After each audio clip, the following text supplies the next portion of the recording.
Ouais, ouais. Alors, donc la dernière fois, finalement, on a traité que d'hypologie, c'est-à-dire qu'on a parlé de conformation, d'anatomie et de biomécanique du cheval, en posant les distinguos de base entre le race et le type, la conformation et la posture.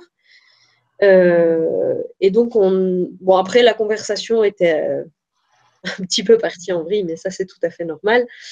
Mais donc, voilà, la dernière fois, on a vraiment compris ce que c'était qu'un cheval, et concrètement, là, l'écran que vous avez devant les yeux, qui est intitulé La selle pour le cheval, explique finalement quelle partie du cheval doit être concernée par la selle, c'est-à-dire que la selle doit appuyer finalement sur une seule partie du cheval, qui est le segment de cage thoracique compris entre l'arrière de l'épaule et la dernière côte, donc grosso modo entre les côtes 10 et 18, afin de pouvoir permettre au cheval de porter le cavalier de façon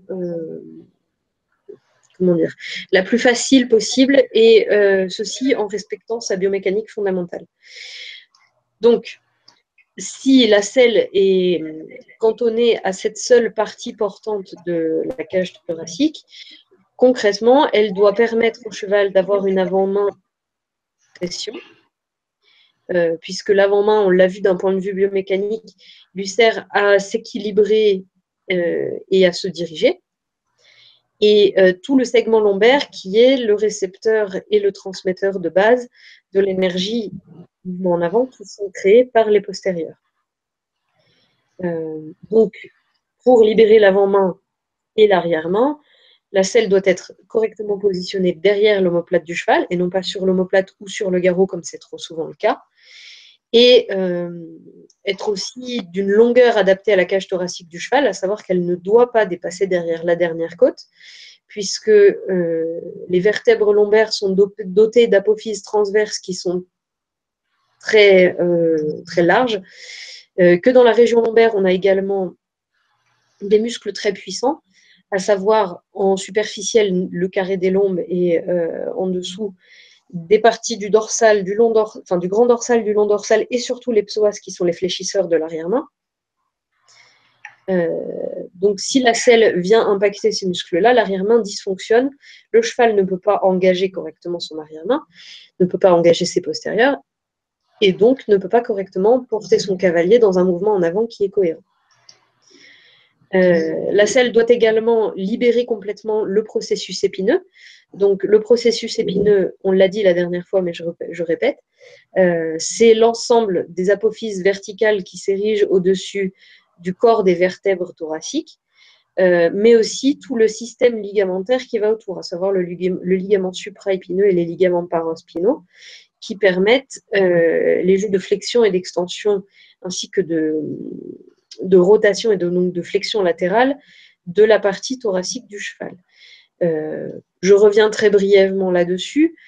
On dit qu'il n'y a aucune flexion latérale possible du bloc thoracique du cheval.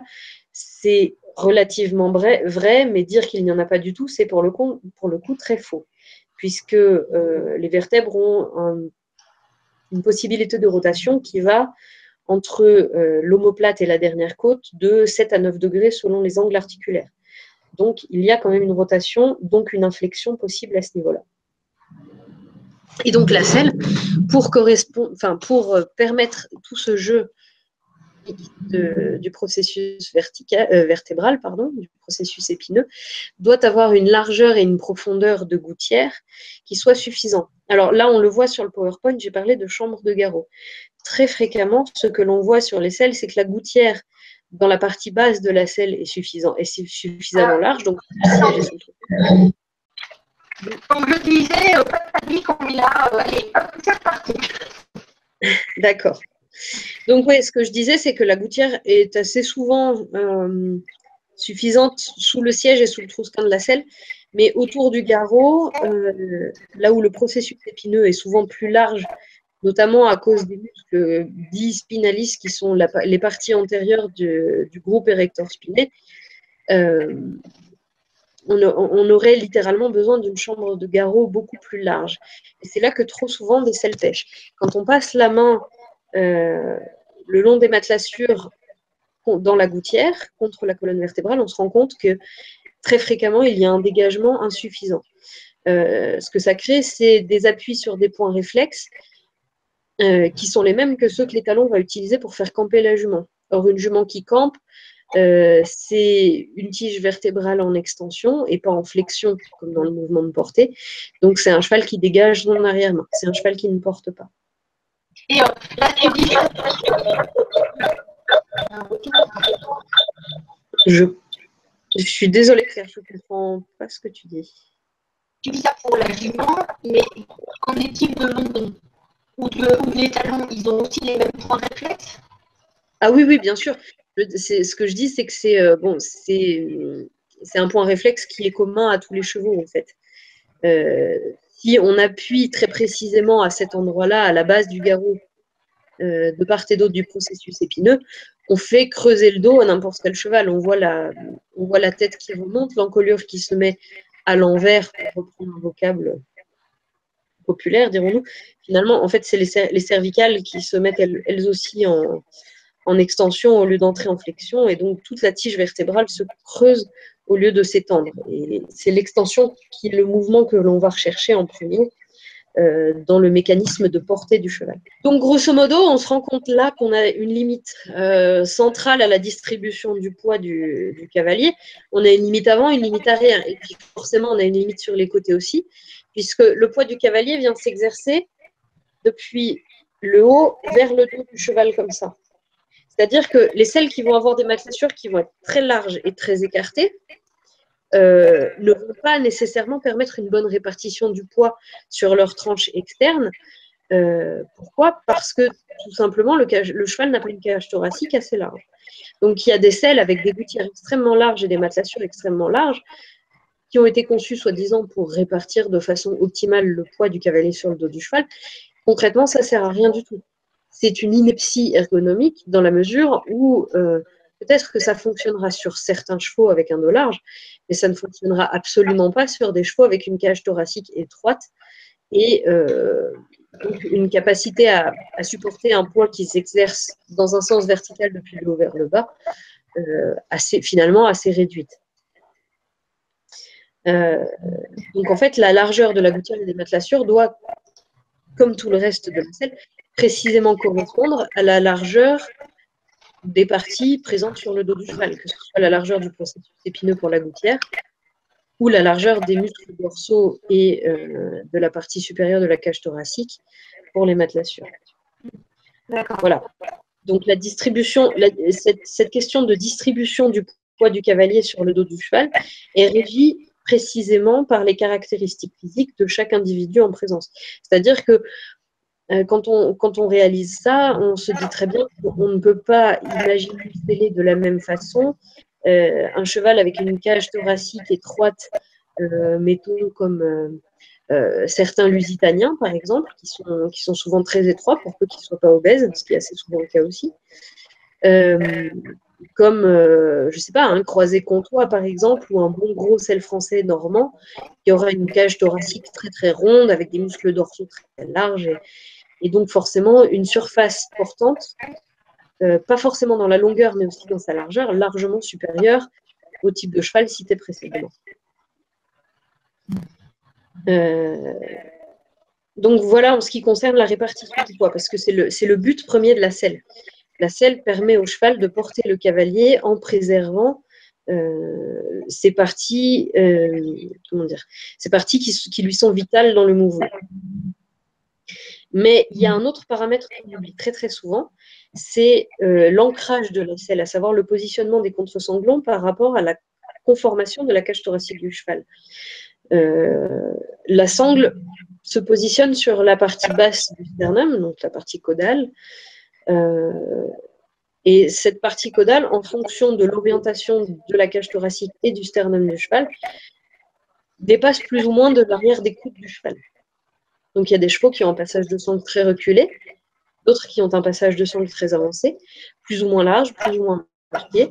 Et si les contre-sanglons de la selle ne sont pas en face de ce passage de sangle, la selle ne pourra pas tenir correctement sur le dos du cheval, puisqu'elle ne pourra pas,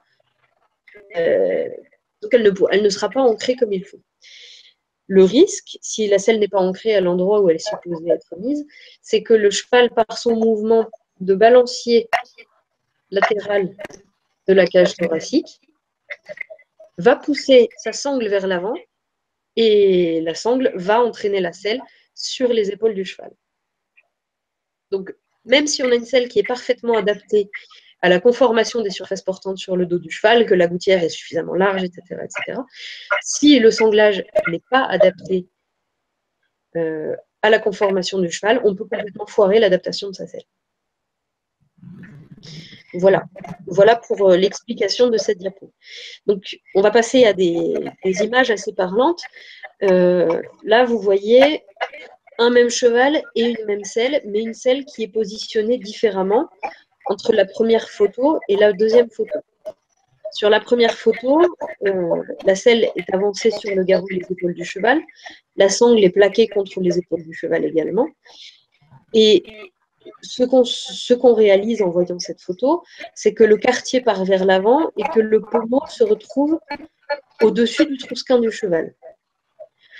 Ce que ça va entraîner, outre un blocage évident de l'avant-main du cheval, puisque les épaules se retrouvent sous la selle, c'est surtout une mauvaise distribution du poids du cavalier qui va être balancé contre le trousquin de sa selle, donc avec les jambes qui vont être tirées vers l'avant par les coudes, et une très mauvaise distribution du poids du cavalier, puisque le cavalier ne sera pas au milieu de sa selle, mais à l'arrière de sa selle. Or, si on regarde l'arrière de la selle, on voit qu'elle est située à la jonction entre les vertèbres dorsales et les vertèbres lombaires, et que donc on risque de bloquer le fonctionnement correct de cette charnière dorso-lombaire qui est très importante dans la biomécanique du cheval. Et à l'inverse, si on prend la deuxième photo qui est en bas, on se rend compte que le trousquin est à peu près au bon niveau par rapport au pommeau, et que de ce fait, le point d'équilibre de la selle, là où vont se positionner les ischions du cavalier et son périnée, semble avancer par rapport à la première photo. Ça veut dire que là, le cavalier va être positionné au milieu de sa selle, le cheval à l'avant-main dégagée, on voit la sangle qui est beaucoup plus reculée par rapport au coude, les épaules qui sont dégagées. Et là dans ce cas de figure-là, la distribution du poids sur la surface portante du cheval va pouvoir se faire de façon homogène. Donc là, on voit techniquement quelque chose à laquelle je suis confrontée assez fréquemment. C'est-à-dire qu'il m'est arrivé de fournir des selles pour des clients, des selles tout à fait adaptées, respectant les mesures du cheval et du cavalier. Et puis, peu de temps après, le cavalier, pas content, me rappelle en me disant ça va pas. Donc j'y vais, je regarde la selle et puis j'ai bien fait mon boulot. Selon tous les paramètres, ça me paraît tout à fait cohérent. Et puis, je me suis fait avoir une fois, je me suis fait avoir deux fois. Et puis, la troisième fois que ça m'est arrivé, j'ai demandé systématiquement au cavalier de se laisser. Et très fréquemment, ce dont je me suis rendu compte, c'est que ce n'était pas la selle qui n'était pas adaptée au cheval, c'était l'utilisation que le cavalier faisait de la selle par rapport à son cheval, puisqu'il ne savait pas l'utiliser correctement. Donc, je rappelle pour mémoire que savoir sceller son cheval, c'est au programme du galop 2 de cavalier de la Fédération française d'équitation. Et pour autant, j'ai participé le week-end dernier au Jumping International de Bordeaux. J'ai vu plusieurs cavaliers de 5 étoiles qui mettaient pied à terre pendant la détente de leur cheval, qui désanglaient, qui avançaient la selle sur le garrot et qui se remettaient en selle par la suite. Donc, il y a un vrai manque d'éducation, et ce même au plus haut niveau, quant à un positionnement logique et cohérent de la selle par rapport au dos et à la conformation générale du cheval. On peut passer à la diapo suivante.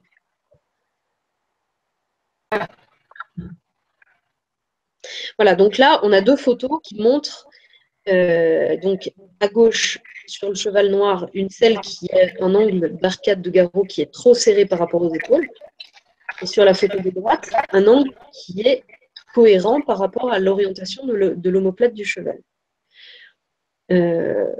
Sur la première selle, avec le cheval noir et la selle noire, ce que l'on voit, c'est que l'angle de l'ouverture de la selle qui est tracé en vert est trop serré par rapport à l'angle de l'épaule qui est tracé en rouge. Ce que ça va créer, on le voit bien, c'est un point de compression au bas de l'arcade de garrot. Donc, l'arcade de garrot, c'est un V métallique ou plastique comme ça. Et ce qui se passe, ça va être un conflit. Au lieu d'avoir une répartition homogène du poids où tout est épousé correctement, ça va être un conflit uniquement sur la forme de l'arçon. Remontre, Jenny, parce que Jenny. D'accord. Donc, l'arcade de garrot, ça fait un V comme ça à l'avant de la selle, un V ou un U, selon les conformations. Et donc, ce V, s'il n'est pas adéquat à l'épaule du cheval, donc que l'épaule du cheval peut passer librement dessous sans se taper dans la selle, si l'angle est trop fermé, on va avoir un conflit sur le bas de la pointe d'arçon. Au contraire, si l'angle est trop ouvert, on va avoir un conflit sur le haut de l'arçon.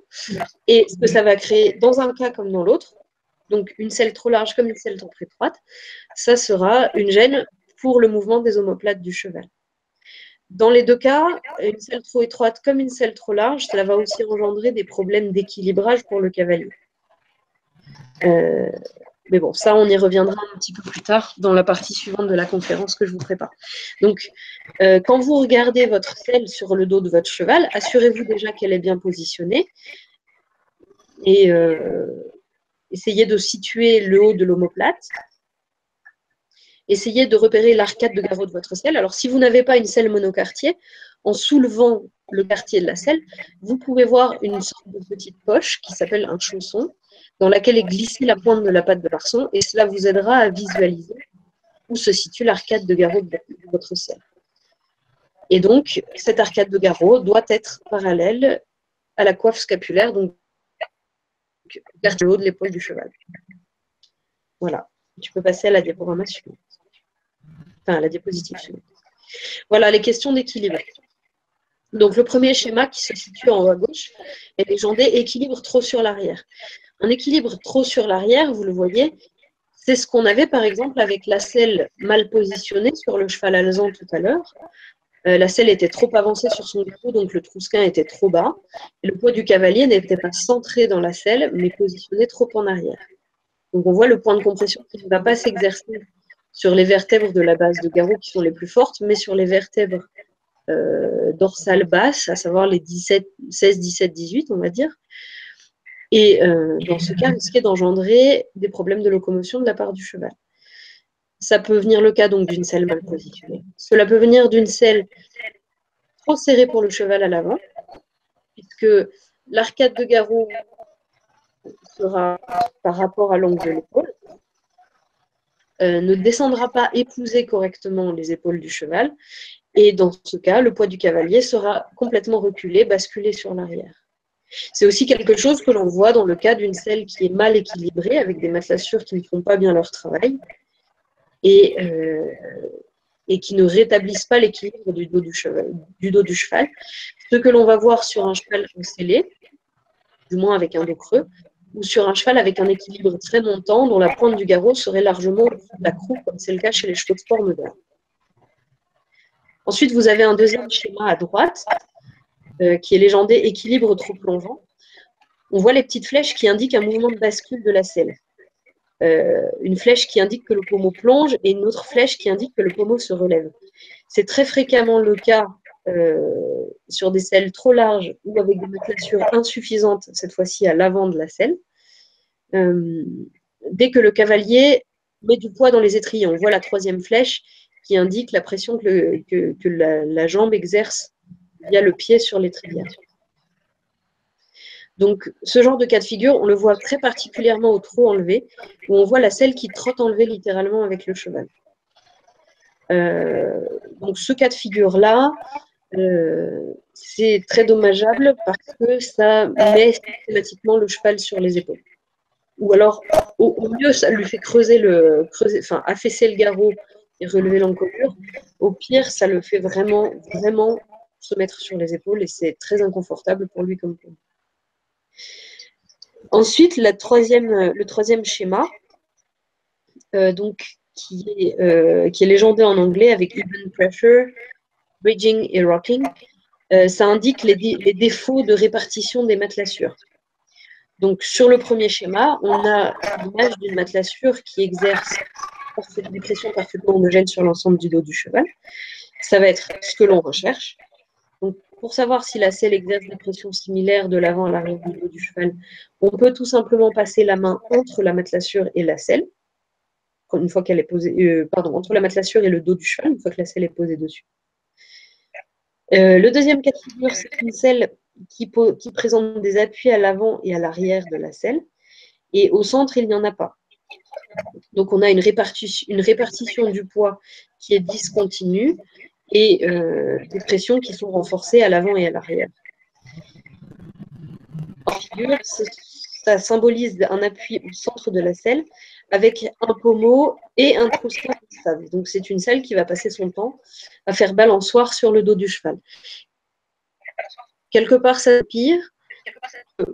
Dans le cas de pression bien répartie ou dans le cas d'une selle qui ferait pont, on a quand même une certaine stabilité de la selle. Une selle qui fait balançoire comme ça, c'est absolument instable et c'est très dommageable pour le cavalier dans son équilibre, donc dans sa sécurité sur le dos de son cheval. Donc voilà, ce sont les notions d'équilibrage de base de la selle. C'est quelque chose que je vais systématiquement contrôler lors de consultations en saddle fitting et que je vais contrôler en dynamique et avec un cavalier dessus. C'est-à-dire que je pars du principe que la conformation du cheval est susceptible de subir par la locomotion des variations de posture, de tension musculaire et d'orientation de la tige vertébrale, et une simple vérification en statique de l'équilibre de la selle est, je dirais peut-être à 90% insuffisante. Donc, voilà, c'est quelque chose qu'il faut vérifier systématiquement lorsqu'on vérifie une selle, que l'équilibre en statique soit bon, mais qu'il soit validé par un examen dynamique correct, avec quelqu'un qui saura voir les mouvements de la selle et surtout les quantifier. Parce que certaines fois, on voit le trousseau de la selle qui se relève un petit peu, qui semble se décoller légèrement du dos du cheval. C'est fréquemment le cas sur des jeunes chevaux ou des chevaux dont le cavalier ne travaille pas dans une tension suffisante de la ligne du dessus. C'est ce qu'on appelle un cheval qui ne se gaine pas, tout simplement. Ou ça va être aussi le cas dans le cadre de chevaux qui ont une propulsion de l'arrière-main extrêmement puissante. Ça m'arrive assez souvent, notamment avec des chevaux trotteurs français, qui ont très souvent un moteur démesuré par rapport à la capacité de réception et d'équilibrage qu'ils ont dans la bande. Voilà pour les notions d'équilibre de base. On peut passer à la suite. Voilà, donc là, vous voyez deux étages. Le premier, c'est sur une selle qui n'est pas du tout adaptée. On voit que le sanglage est complètement décentré par rapport à la selle. Si on veut positionner le sanglage correctement par rapport au passage de sangle, vous voyez que la selle se retrouve complètement sur le garrot et les épaules du cheval. Mais cette selle présente également d'autres défauts, à mon avis. Elle est beaucoup trop longue, puisque la même position très, très en avant, elle dépasse déjà derrière la dernière côte, et l'équilibre du siège semble relativement catastrophique. Donc ça, c'est un exemple de sanglage trop en arrière qui tire la selle vers l'avant. À l'inverse, sur la deuxième photo, qui présente un cheval avec un passage de sangle très avancé, on voit que le système de sanglage de la selle permet à la sangle d'être pratiquement devant la selle. Et dans certains cas, dans certaines formations, on n'a pas le choix de faire autrement. C'est-à-dire qu'on est obligé d'utiliser ce style de sanglage, dont on appelle un sanglage en pointe d'arc, avec, en plus, là, dans le cas de ce cheval-là, une sangle qui a un système qu'on appelle le human girth en anglais, qu'on retrouve aussi sur les sangles portugaises, qui permet de répartir automatiquement la pression entre le sanglant avant et le sanglant arrière. Ça, c'est un style de sangle qui est assez intéressant. Pas dans tous les cas de figure, mais dans ce cas de figure-là, ça peut être sympa. Voilà, donc là, on voit bien la différence. Ah, ben on a fini le diaporama. Donc, on va finir par ce diaporama. Donc, on va pouvoir répondre aux questions. Alors, donc je vais prendre les questions, ne vous inquiétez pas, va répondre à toutes les questions. Je vais les prendre dans l'ordre, vous pouvez continuer. Alors, la première question, c'est une question d'Alexandra. Une selle où les quartiers reposent sur les épaules, mais où l'arçon n'appuie pas sur l'épaule, est-elle mal adaptée au cheval? Alors, une selle dont les matelassures et dont les quartiers vont reposer sur les épaules du cheval n'est pas forcément inadaptée au cheval. Je m'explique. Une selle d'obstacle, donc avec des quartiers très avancés, ce qu'on appelle la projection de quartier en fait, qui est l'angle du quartier à l'avant, risque forcément de dépasser un petit peu sur les épaules du cheval, surtout dans le cas d'un cheval avec une conformation un peu chétive, ou dans le cas d'un cheval qui serait beaucoup trop petit pour son cavalier. Mais dans ce cas de figure, si ce sont uniquement les quartiers et les matelassures d'une selle d'obstacle qui dépassent sur les épaules du cheval, dans une certaine proportion, ça n'est pas gênant. Il ne faut pas que ça serre, en fait. Non, il ne faut pas que ça serre. Ce qui est important, c'est que les parties rigides et fixes de la selle, à savoir l'arçon et le sanglage, soient positionnées sur les parties autorisées, on va dire, du dos du cheval. Mais très souvent, les matelassures, si elles sont conçues correctement et avec des matériaux qui le permettent, sont flexibles et laissent passer les épaules du cheval, même si elles dépassent un petit peu devant. Alors, Laura nous dit que son poney toise 1,36 m, c'est donc petit, et possède un passage de sangle petit. Il a aussi un gros ventre, et sa selle a tendance à se porter en avant car la sangle vient se mettre dans le passage étroit. Elle a été vue par 2 saddle-fitters et ils n'arrivent pas à lui trouver une selle. Qu'est-ce qu'elle peut faire avec Cynthia à part monter à cru? C'est une question très compliquée. Les passages de sangle avancés sur des petits poneys comme ça, c'est souvent très compliqué. Alors, dans plusieurs cas de figure, ça peut être une question de conformation pure et à laquelle on ne pourra rien faire. Malheureusement, à part la confection d'une selle et d'une sangle sur mesure, et donc c'est forcément une solution assez onéreuse.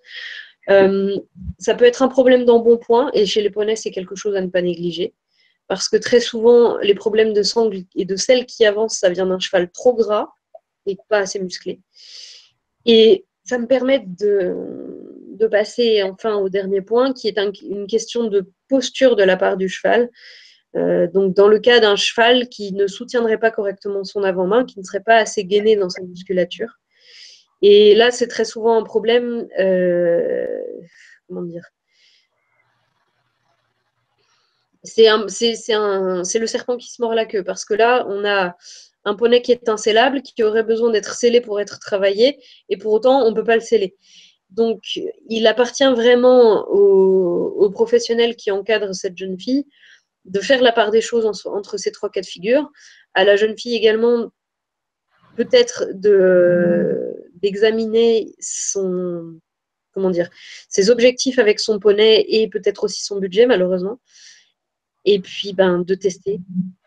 Voilà. C'est un problème très complexe. Laura nous répond après, est-ce que le changement de musculation de son poney peut changer l'adaptation de la selle? Donc oui, mais tu peux longer, tu peux travailler à pied, il y a plein de façons de solliciter le poney pour le faire bouger, lui faire un peu de poids, un peu de perte de poids, sans forcément lui monter sur le dos. Très clairement. On peut faire beaucoup de choses, faire sauter en liberté, le faire bouger, on peut faire beaucoup de choses quand même. Très clairement. Moi, pour ma part, j'aime beaucoup le travail au cavaletti qui est proposé par Rainer et Ingrid Klimke dans le bouquin qui porte ce nom-là, sur le travail au cavaletti. Il y a des chaînes entières sur YouTube, notamment une qui s'appelle Horse Physio, qui permet de réfléchir sur tout un tas de dispositifs du travail du cheval, que ce soit monté ou à la longe. Et toutes ces techniques-là sont extrêmement intéressantes. Il faut vraiment bien garder à l'esprit que mieux le cheval sera géré dans son quotidien et mieux il sera travaillé, plus il sera facile à seller.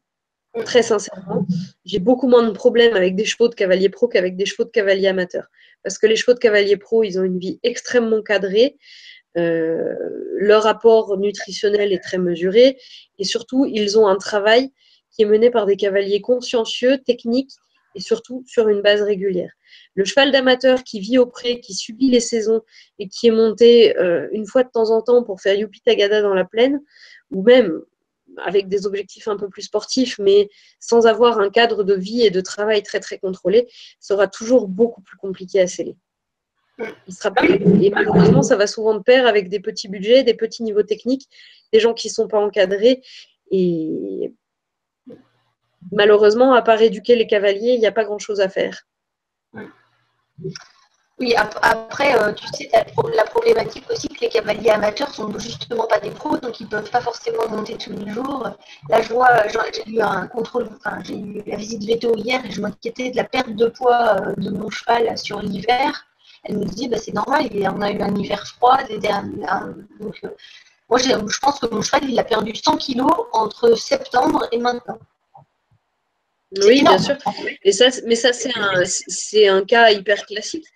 Et bon, pour ma part, mes chevaux qui sont des chevaux d'amateurs, et qui sont très peu travaillés puisque je passe beaucoup plus de temps à m'occuper des chevaux des autres que des miens, c'est là aussi. C'est-à-dire qu'ils ont pourtant une alimentation très contrôlée et tout, mais bon, on ne peut pas maintenir un niveau de travail constant quand on n'a pas le temps.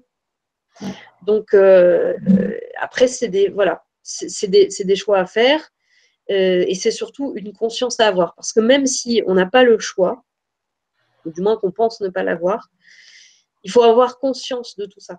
Et c'est souvent le plus difficile à accepter de la part de cavaliers amateurs. Et est-ce que dans ces cas-là, tu vas préférer voir le cheval en état, c'est-à-dire très musclé pour positionner sa selle, et quitte à mettre des tapis ou des amortisseurs ou je ne sais quoi en hiver, plutôt que l'inverse? Quelle va être ta position par rapport à ça? Pour moi, c'est toujours plus facile de travailler sur une selle un tout petit peu trop large qu'un tout petit peu trop étroite. Après, ce qu'il faut, quand on a ce genre de variation d'état et d'amplitude en termes d'embonpoint et de musculature, ce qu'il faut pour le professionnel, le saddle fitter ou l'ergonome qui s'occupe de vous, c'est voir le cheval dans son meilleur état et dans son pire état, pour pouvoir un petit peu avoir une idée de l'état médian dans lequel va être le cheval et pouvoir proposer une solution adaptée à tous les cas de figure finalement. Parce que les changements de morphologie et de conformation et de musculature, ça va très très vite. J'ai eu le cas au début de l'automne avec un de mes clients qui est cavalier professionnel de dressage et qui a récupéré dans ses écuries pour valoriser un cheval qui était monté par une amatrice. Avec un très bon niveau, le cheval était très bien dressé, mais il était travaillé par une cavalière amatrice qui ne le travaillait que 3 fois par semaine et avec le niveau d'exigence suffisant pour faire des épreuves amateurs.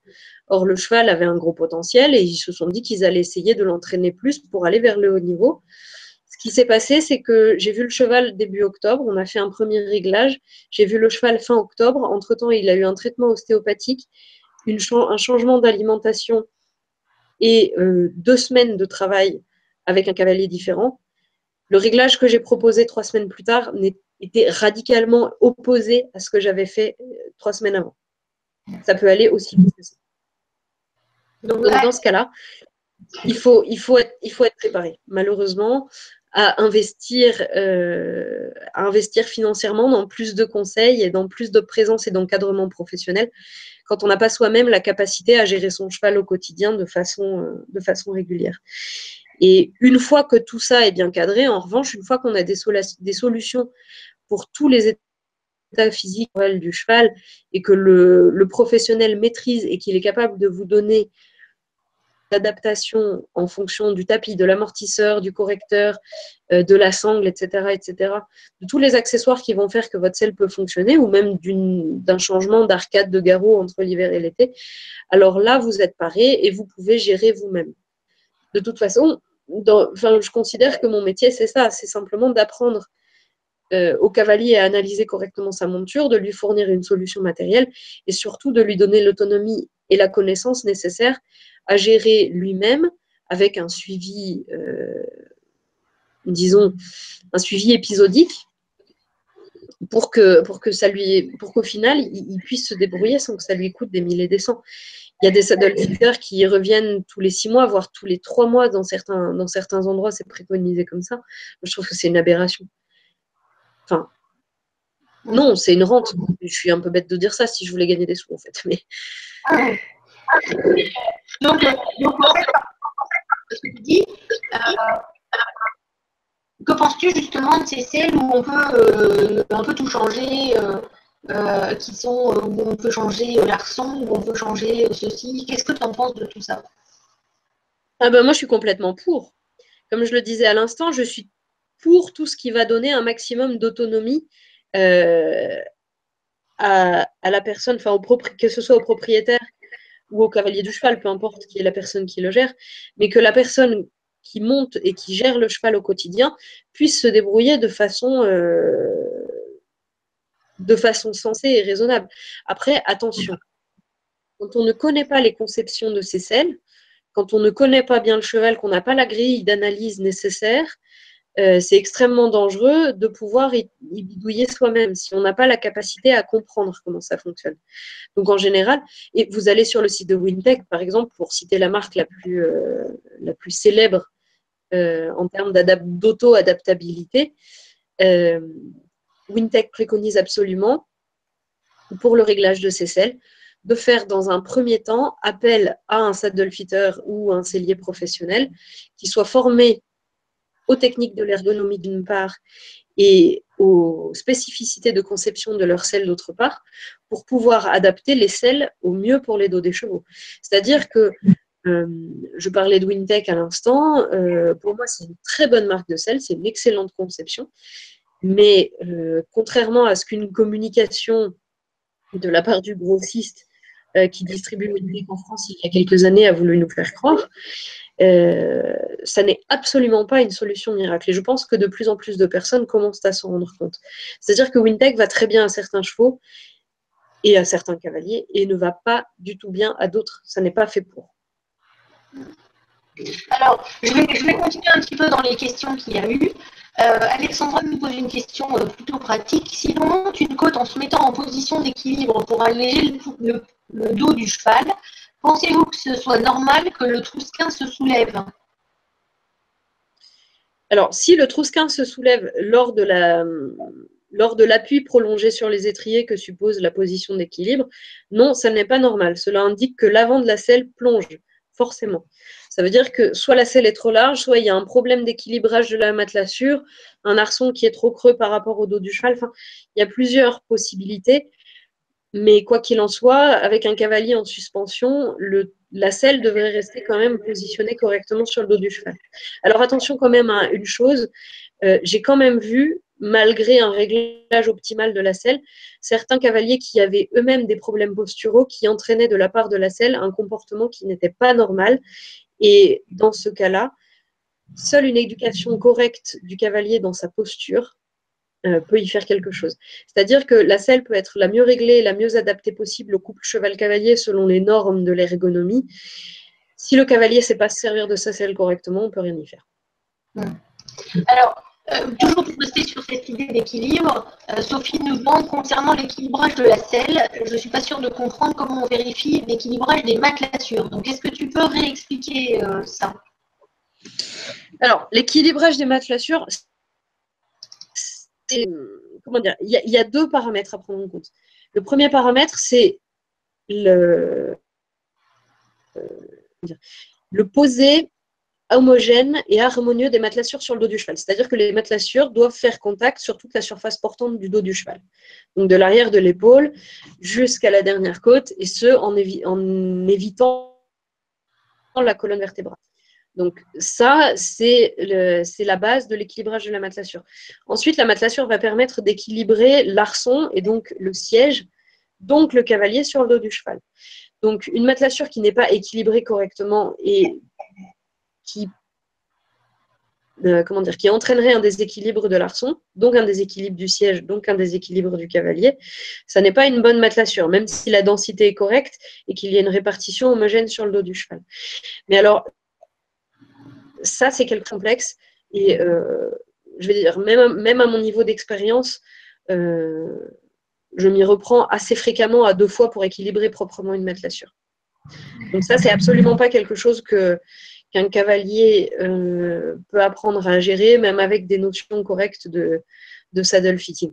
Pour moi, l'équilibrage de la selle, c'est de loin la chose la plus compliquée parce qu'elle implique de savoir régler précisément la selle par rapport au cheval, par rapport au cavalier, et le tout sur une analyse dynamique de la posture et de la locomotion du cheval. Donc voilà, ça c'est quelque chose qui est compréhensible assez facilement, enfin j'imagine du moins, tel que je l'ai expliqué, mais en application pratique, c'est très compliqué à faire. Oui, c'est pas seulement on passe la main et puis on regarde ce qui se passe. Non, là on ne gère pas vraiment l'équilibre, en fait on gère le contact, ce qui n'est pas la même chose. Ce qui n'est pas la même chose. Alors, dans les autres questions, comment gérer la perte et l'augmentation de musculature? Bon, ça, on en a pas mal posé, mais c'est Laura qui nous pose toujours sa question pour son petit cheval d'un mètre 38, si je ne m'abuse. Elle a peur que si jamais il maigrisse trop, la selle s'affaisse. Alors, du coup, qu'est-ce qui se passe? Non, elle ne va pas s'affaisser s'il maigrit, parce que s'il prend du muscle, au contraire, ça va prendre de la place, non? Comment ça se passe quand ils viennent de gros obèses à musclés? Eh bien, ça dépend d'où on part. Ça dépend d'où on part. Mais très souvent, ce qu'on voit, c'est qu'un cheval qui est trop gros, il est complètement sur les épaules, il a des boules de gras autour des épaules, sur les muscles, sur les trapèzes, sur le haut des omoplates et tout. Et en général, ce qui se passe, c'est qu'effectivement, la selle qui était réglée pour le cheval en situation d'embonpoint prononcé devient trop large pour le cheval qui acquiert, comment dire, on va dire son état de forme optimale. C'est arrivé il n'y a pas très longtemps à une de mes amies qui a un poney de sport belge qui n'est pas très grand, qui doit faire 1m40, 42. Et donc, le poney travaillait très peu jusqu'à l'année dernière. Et puis, bon, elle a décidé de s'y mettre un peu sérieusement et le poney se retrouve avec un programme d'entraînement beaucoup plus sportif. Il saute, il fait des trottings, il ne fait pas juste un petit peu de travail sur le plat une fois de temps en temps. Concrètement, ce qu'on a noté, c'est une diminution de 3 tailles d'ouverture de garrot entre, ça devait être fin 2014 fin 2015 et début 2017. Donc, sur une période d'1 an et demi, le poney a perdu 3 tailles. Donc ça vient de... c'est tout simplement comme nous quand on perd du poids. Hein, si on perd 10 kilos, les fringues, elles sont trop grandes. Et là, qu'est-ce qu'on fait? Soit on a des vêtements que l'on peut s'amuser à modifier soi-même. Et donc, si on a une selle qu'on peut s'amuser à modifier, tant mieux. Si on ne peut pas modifier la selle, il faut en changer. C'est comme nous, au magasin, et puis on s'achète des fringues à notre taille. Et après, pour autant, ça veut pas non plus dire... un cheval qui n'est pas musclé mais qui n'est pas obèse, il peut, lui, pour le coup, prendre de la musculature. Et donc, dans ce cas, il peut effectivement avoir besoin d'une selle un petit peu plus large, avec des matelassures plus affinées, parce qu'on passe d'un garrot atrophié et d'un dos un peu creux à un dos bien rempli et des trapèzes musclés. Donc là encore, ça va vraiment dépendre des cas de figure, ça va dépendre du travail qu'on y met, ça va dépendre de l'alimentation. Le saddle fitting, il faut toujours se dire une chose, c'est que ça intervient, c'est la cerise sur le gâteau de la construction du cheval. C'est-à-dire que tout le reste, toutes les autres spécialités des praticiens qui tournent autour de la santé et de l'entraînement du cheval, que ce soit les maréchaux ferrants, les dentistes, les ostéopathes, les vétérinaires, les nutritionnistes, les gérants de la pension, les éleveurs, tous ces gens-là, de leur travail, dépend le mien. C'est-à-dire que moi, s'il y a un qui n'est pas géré comme il faut, sur mon travail, ça aura une incidence et ça peut nous rendre la vie difficile. Alors, plus on gère au quotidien les différents aspects de la vie de son cheval, et notamment son travail, et plus il est facile à s'aider. Alors, que penses-tu des amortisseurs? Est-ce que certains peuvent aider à compenser un peu un déséquilibre? Ça peut, oui, ça peut compenser certains déséquilibres et puis ça peut en rajouter aussi. Donc, ça dépend du type d'amortisseur, ça dépend de la selle à la base, ça dépend de l'utilisation que le cavalier fait de la selle. Et employé, là, sur la question des amortisseurs, mais je crois que j'avais déjà répondu à cette question la dernière fois. Moi, je les utilise dans certains cas de figure, même si pour un cavalier qui monte correctement avec un cheval bien entraîné et une selle en bon état, il n'y a pas besoin d'en mettre. Mais si on a des problèmes X ou Y sur le cheval, sur la selle ou sur le cavalier, alors on peut tout à fait en utiliser. Maintenant, ça dépend des matériaux, ça dépend de la selle qu'on a, de la place qu'elle laisse dessous. En ce moment, j'ai fait le test d'en utiliser un sur mon cheval pour voir si je sentais des différences. J'en ai essayé plusieurs. J'utilise par exemple beaucoup le mouton sur les chevaux de certains clients qui ont un dos un peu démusclé. Moi, j'ai essayé sur mon cheval, ça marchait pas du tout le mouton. Là, j'ai des résultats plutôt corrects avec un truc un peu particulier qui vient des États-Unis. Mais de là à dire que c'est révolutionnaire, j'en sais rien. Enfin, j'ai claqué 200 balles pour le pad correcteur, enfin pour le tapis amortisseur. Je suis pas certaine que ça lui change vraiment la vie parce que bon, j'ai fait en sorte que l'adage des cordonniers les plus mal chaussés ne soit pas le mien. Mais quoi qu'il en soit, je dirais que le choix de l'amortisseur, il procède quasiment du même degré de technicité que le choix d'une selle. Ouais. C'est-à-dire que c'est une affaire de professionnel. Et si la selle est mal réglée à la base, l'amortisseur, il y a vraiment 9 chances sur 10 pour que ça ne change rien, voire que ça empire les choses. Alors justement, pour parler des sangles, Sarah doit changer de sangle parce que sa sangle est trop longue, mais elle est complètement perdue face au nombre de modèles. Alors, est-ce qu'il faut une forme anatomique? Est-ce qu'il faut des élastiques de chaque côté? Qu'est-ce qu'il faut éviter et vers quoi il faut aller? Là, encore une fois, ça va dépendre du cheval. Alors, sur les sangles anatomiques, j'ai une énorme mise en garde à faire. Anatomique, oui, peut-être, mais selon quelle conformation à la base? C'est-à-dire qu'un objet dit anatomique, à la base, ça veut dire que les gens qui l'ont conçu se sont basés sur des mesures relevées sur une personne ou un individu quel qu'il soit pour tailler un objet en conséquence. Donc, une sangle ergonomique qui va parfaitement à un pur sang, à mon avis, sur un cheval de trait, ça ne marche pas. Oui, donc c'est ergonomique suivant le modèle mis en usine.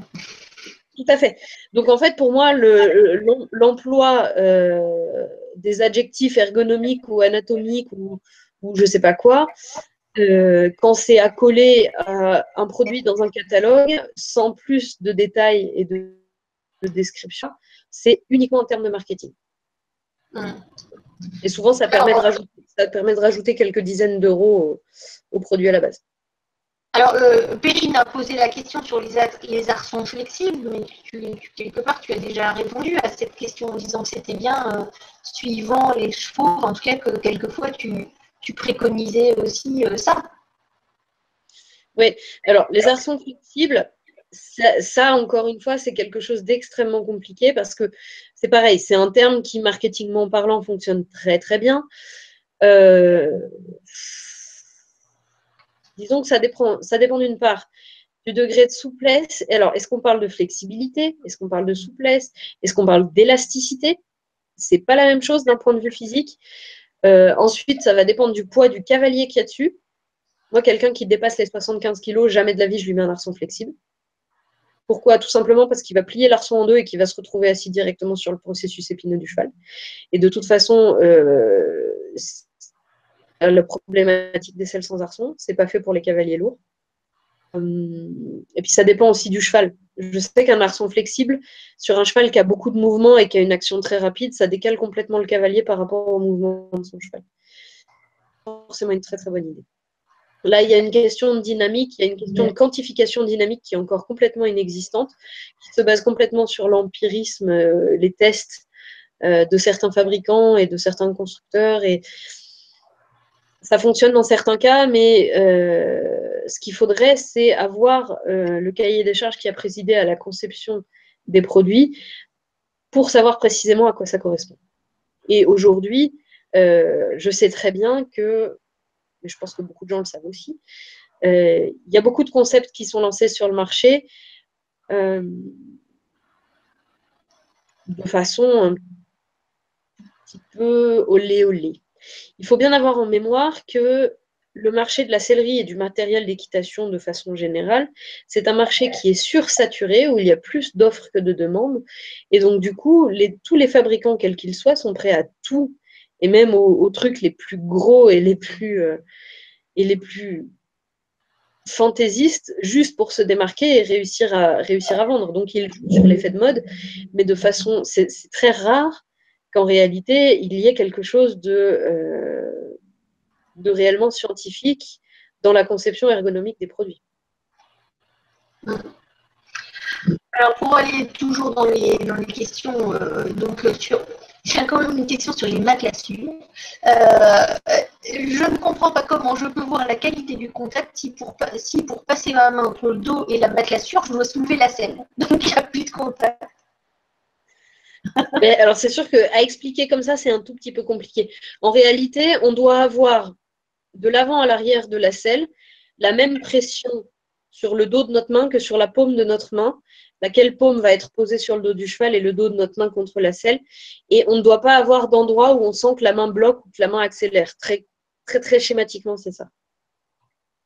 Oui, donc, alors après, est-ce que tu penses que, ça aussi c'est une question, est-ce que tu penses que les défauts de position, type assiette en arrière, jambe en avant, systématiquement sur le même cheval et pas forcément sur un autre, puissent venir du cheval en lui-même, conformation, posture, allure, altitude, indépendamment de la selle?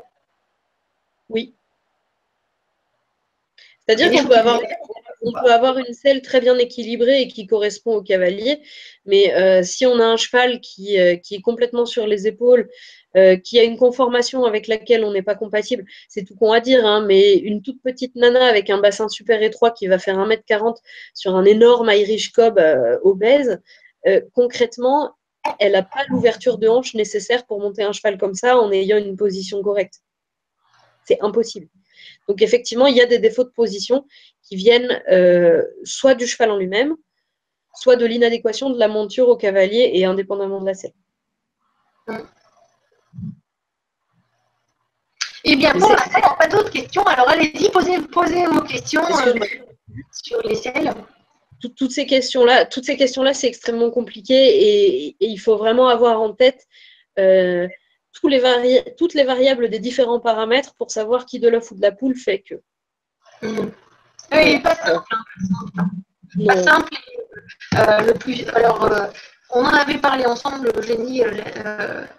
Tu avais vu ce que j'avais essayé une selle pour mon cheval et qui, en fait, ça n'allait pas. Tu vois, j'avais essayé de prendre beaucoup de photos, beaucoup de vidéos. En fait, la conclusion, c'est 100 personnes de pro qui me conseillent, c'est impossible de choisir une selle. Impossible.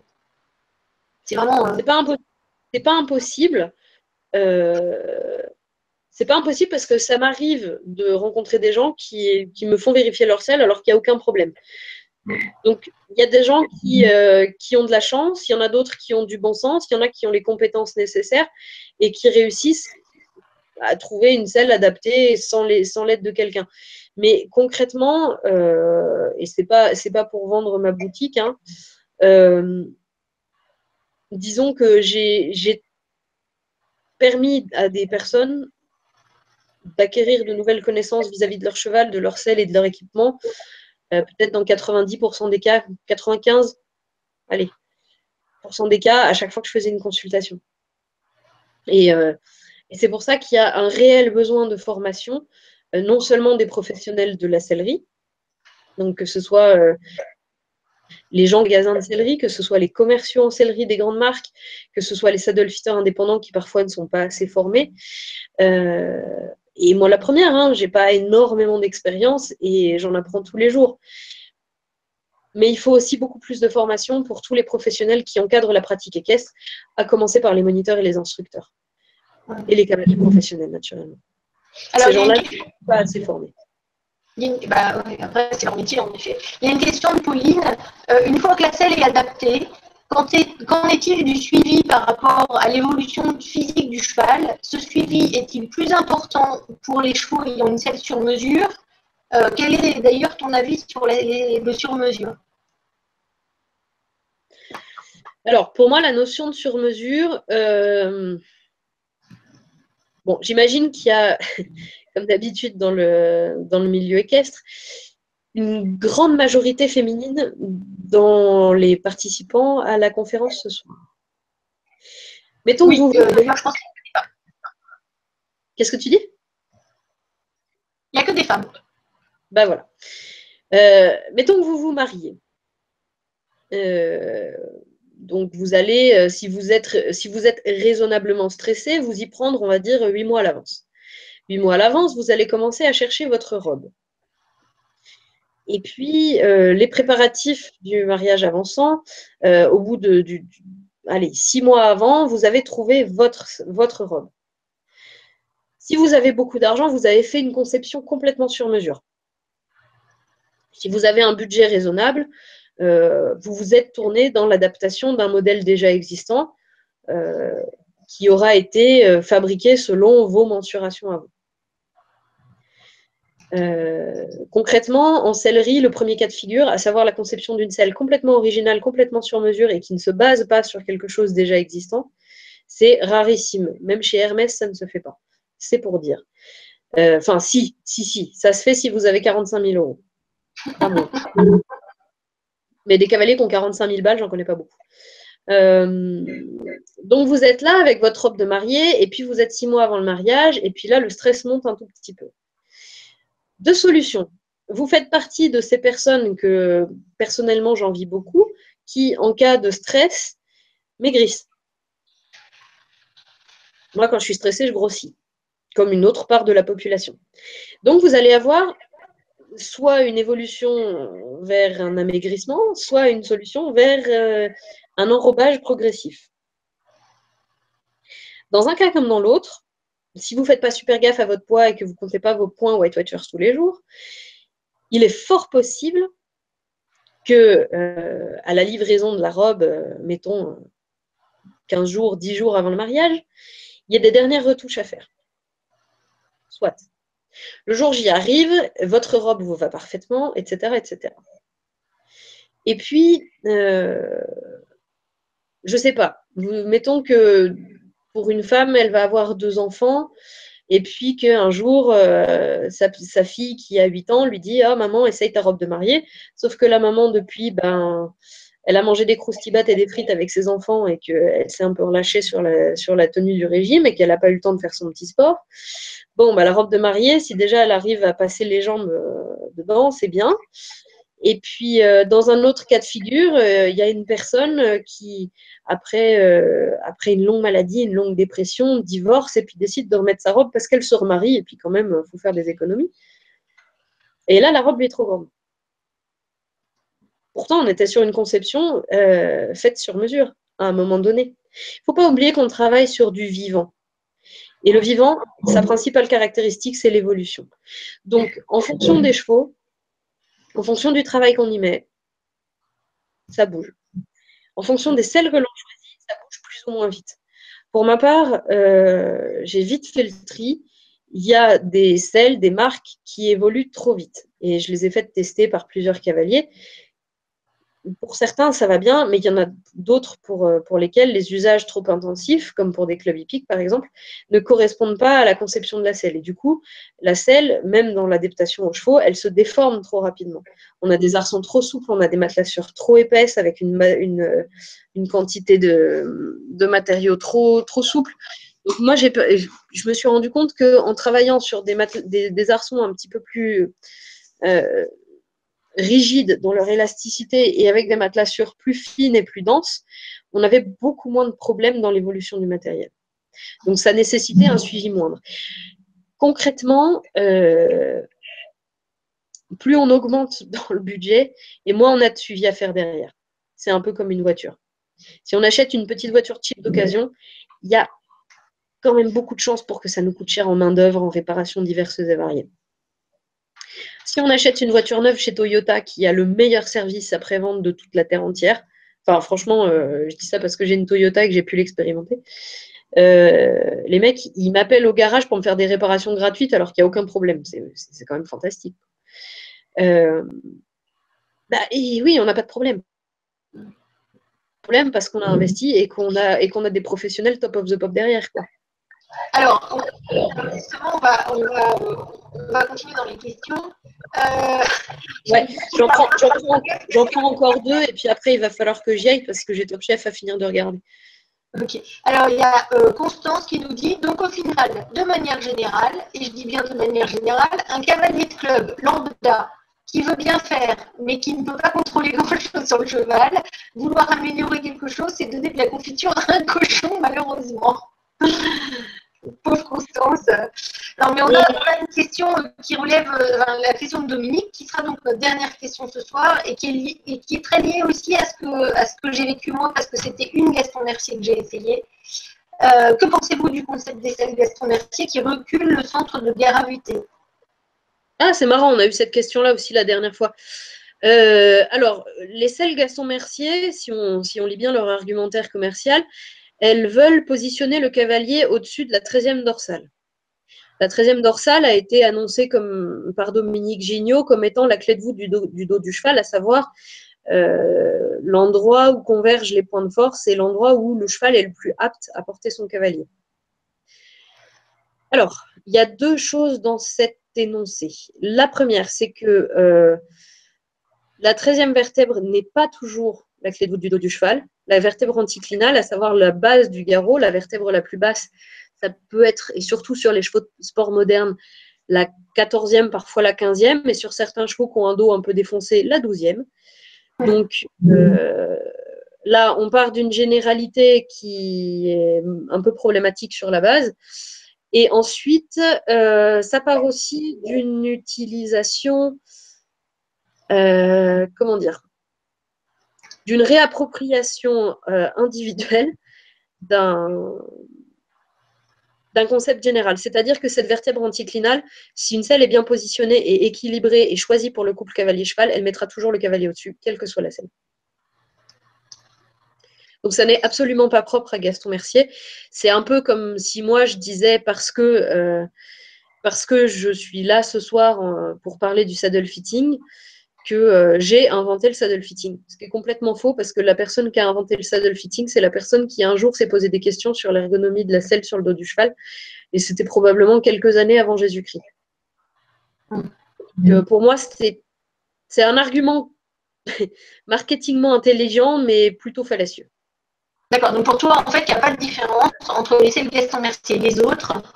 Il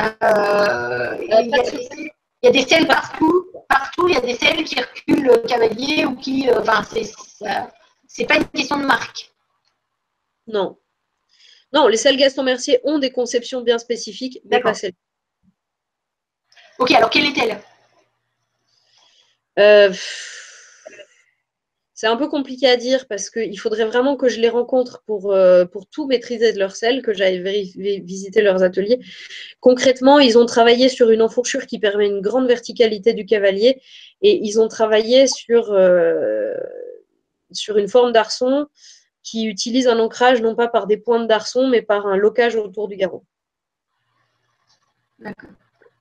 Voilà. Mais il faudrait vraiment que je les rencontre et que j'aille voir comment est-ce qu'ils ont fait évoluer leurs produits récemment, parce que c'est une philosophie de conception qui se défend, qui est assez intéressante, et on voit des choses, je veux dire, toutes les personnes qui se posent des questions sur l'ergonomie et qui cherchent à faire progresser les choses en inventant des produits et en les testant sur le marché, c'est toujours intéressant et il y a toujours matière à réflexion.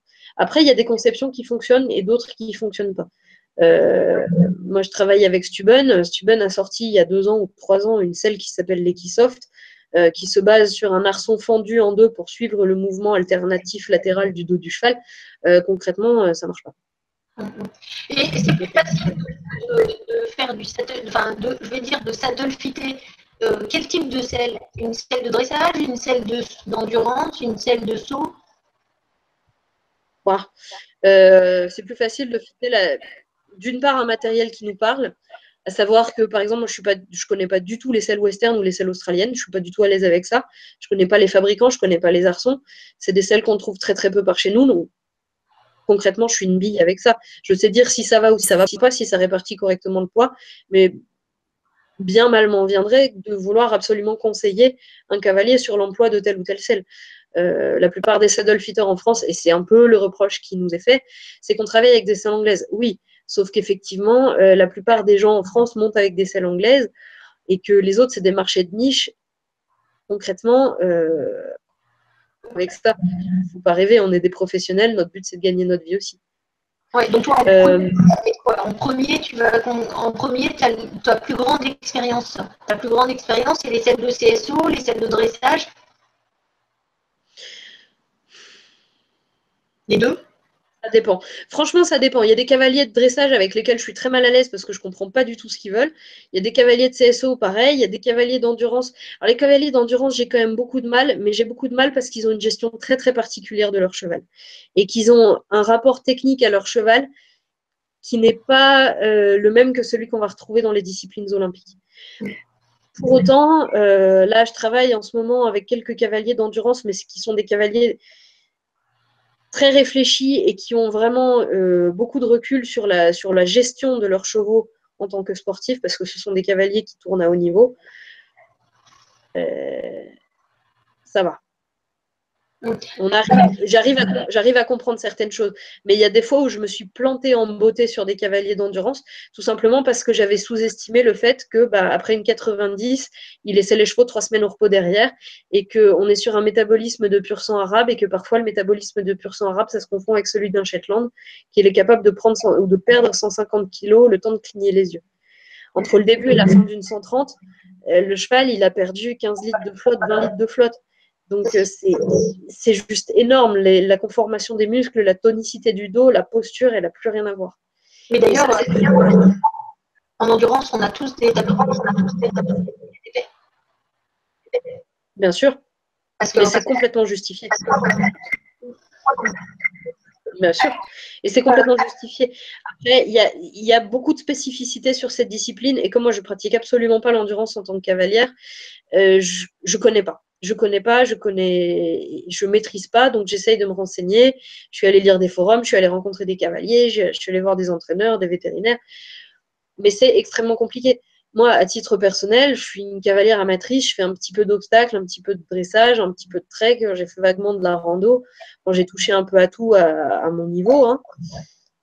Mais c'est une pratique de loisir polyvalente avec un petit peu de compétition qui est représentatif de la majeure partie des cavaliers en France. Donc, ça me permet de les comprendre. Et je pars du principe que parce que je suis cavalière, par rapport à certains selliers qui ne sont pas cavaliers, j'ai une meilleure compréhension des attentes et de l'évolution quotidienne des chevaux. Ça, pour moi, c'est hyper important. Il y a plein de choses que je louperais. Alors, allez, là, cette fois, c'est la dernière. Depuis toute petite, j'entends que la croupière évite l'avancée de la selle, le collier évite le recul de la selle. Est-ce que l'argumentaire est réel ou est-ce que c'est les ingrédients d'une recette pour que la selle reste au milieu qu'est-ce qu'il y a comme où est-ce les ingrédients d'une recette pour que la selle reste au milieu? Bah, c'est vrai. C'est vrai que la croupière empêche la selle d'avancer. C'est vrai que le collier de chasse empêche la selle de reculer. C'est vrai aussi que les deux vont limiter l'avancée ou le reculer de la selle. Maintenant, au recul, il faut déjà aller voir pourquoi. Très souvent, si une selle avance ou recule, c'est parce qu'il y a un problème dans son adaptation, dans sa fixation. Pour autant, j'ai vu des chevaux qui, malgré une adaptation de la selle aux petits oignons, font bouger leur selle quoi qu'il arrive. Et c'est particulièrement vrai chez les chevaux qui pratiquent de la randonnée en conditions extrêmes, donc des chevaux qui font de la haute montagne, avec des pentes comme des pentes. Et il me viendrait... Enfin, disons que le premier cavalier que je prends sur un cross sans collier de chasse ou sans bricole, il s'en prend une. Pourquoi ? parce que c'est hyper dangereux. Disons qu'il faut partir du principe que la selle, et ce que je viens de dire d'ailleurs, c'est encore plus vrai sur le tri de bétail. J'ai quelques clients en Camargue qui vont travailler dans les manades, et pour eux, c'est une question de survie. Ces outils-là, le collier de chasse et la croupière, ils viennent en complément de fixation du complément, enfin de la fixation de base qui est la sangle. On peut rajouter la sangle arrière sur les selles western. On peut rajouter même les avaloirs ou ce genre de choses sur des selles de randonnée. Mais il faut que la selle de base soit adaptée. Et Donc, on utilisera. ça, c'est des pansements. Ça, c'est des pansements si jamais c'est des pansements ou alors des choses, des outils de sécurité suivant les disciplines. Je vois l'heure passer et je sais que tu voulais essayer de ne pas finir trop tard. Donc, en tant que le gardien du temps, je vais réussir à te libérer. Nous avons donc aussi prévu une suite à tout ça, n'est-ce pas, Jenny? Donc, je te laisse juste annoncer un petit peu la suite. Eh bien, je pense que la prochaine fois, on continuera un petit peu de façon beaucoup plus cadrée sur ce qu'on a commencé à voir ce soir, à savoir la question des accessoires.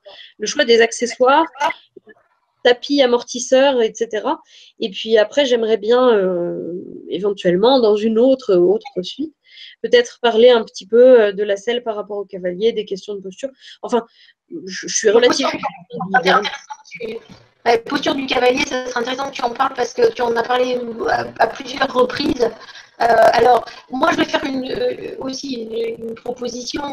Je ne sais pas si la dernière fois que vous l'avez fait, mais il y avait des questions quand même très précises. N'hésitez pas à nous envoyer vos photos. Parce qu'en fait, quelque part, quand vous nous dites le cheval, il est scellé comme ça, juste d'explication, c'est quand même pas évident. Déjà, sur une photo, c'est pas évident, mais alors là, juste en lisant, c'est vraiment pas évident. Donc, n'hésitez pas, vous l'envoyez à claire@abcducheval.com, vous connaissez bien l'adresse. Et donc, on se reprogramme la suite dans à peu près, enfin, de toute façon, on va faire tous les mois. Et vraiment, je vous encourage tous à aller lire les nombreux posts sur le blog d'Eugénie, Saddle Fitting, avec beaucoup d'informations et on en apprend énormément. Eugénie, merci beaucoup. À très vite. Moi, je vous fais juste une petite annonce pour ceux qui sont en région parisienne. Les inscriptions, normalement, vont fermer tout à l'heure, là. Nous avons été exceptionnellement invités, l'ABC du cheval, par monsieur Alexis Grus, pour participer samedi matin aux répétitions de son spectacle. Donc, la répétition, c'est le travail des chevaux. Il y a quand même 60 chevaux à faire travailler. Exactement, c'est vraiment beaucoup. Je pense que c'est un grand moment que ce monsieur nous consacre. C'est une vraie chance. Alors, je vous mets dans le blog le lien pour réserver sa place. C'est ce soir que ça s'arrête. C'est avec en exclusivité pour l'ABC du cheval. Si vous n'êtes pas à Paris, faites-le passer à vos amis. Ça se représentera pas forcément tout de suite parce qu'après ils partent en tournée dans tous les Zéniths de France et c'est seulement 15 € de plus que la place pour passer toute la journée avec eux, avec cette famille extraordinaire, leur poser toutes les questions, visiter les écuries. Bref, je pense que ça se présente pas toutes les 2 secondes, donc faites-le savoir. Voilà, écoutez, je vous souhaite à tous une très bonne soirée. Je vous retrouve dans 2 semaines pour la prochaine webconférence. Vous savez que tout est écrit dans le mail que je vous envoie toutes les semaines. Si vous ne le recevez pas, faites attention qu'il ne soit pas parti dans vos spams. Et sur Facebook, bien sûr. Très bonne soirée à tous et à bientôt. Au revoir.